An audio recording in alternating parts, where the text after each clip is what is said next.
கிறிஸ்துவுக்கு அன்பானவர்களே, இந்த நாளுக்காக சோதரம். யோவான் 3:3 ஆண்டு சொல்கிறார், மறுபடியும் பிறக்காவிட்டால் என்னுடைய ராஜ்யத்துக்கு பிரவேசிக்க முடியாதுன்னு சொல்லி. மறுபடியும் பிறக்க வேண்டிய அனுபவம் எப்படி என்றால், உன் பழைய வாழ்க்கை பாவத்திலிருந்து, சாபத்திலிருந்து, போராட்டத்திலிருந்து விலகி நீ ஆண்டவர் சமூகத்தில் ஒப்பு கொடுத்து என்று புதிய மனுஷனாக மாறு. பழையதெல்லாம் ஒழிந்தன. அதுக்கு தான் அது ஞானஸ்தானம் சொல்லப்படுகிறது.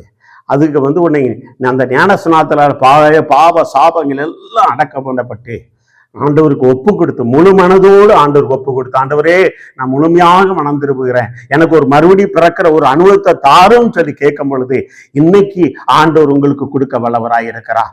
நீங்க முழுக்க ஞானஸ்நானம் எடுத்தாலும் பரலோகம் போக முடியாது. மறுபடியும் பிறக்கிற அனுபவம், உன் வாழ்க்கை பழைய வாழ்க்கையை விட்டு மறுபடியும் புது வாழ்க்கை, ஒரு புது மனிதனாக மாறும்போது தான் அதுதான் ஒரு மறுபடி பிறக்கிற ஒரு அனுபவத்துக்கு முடியும்.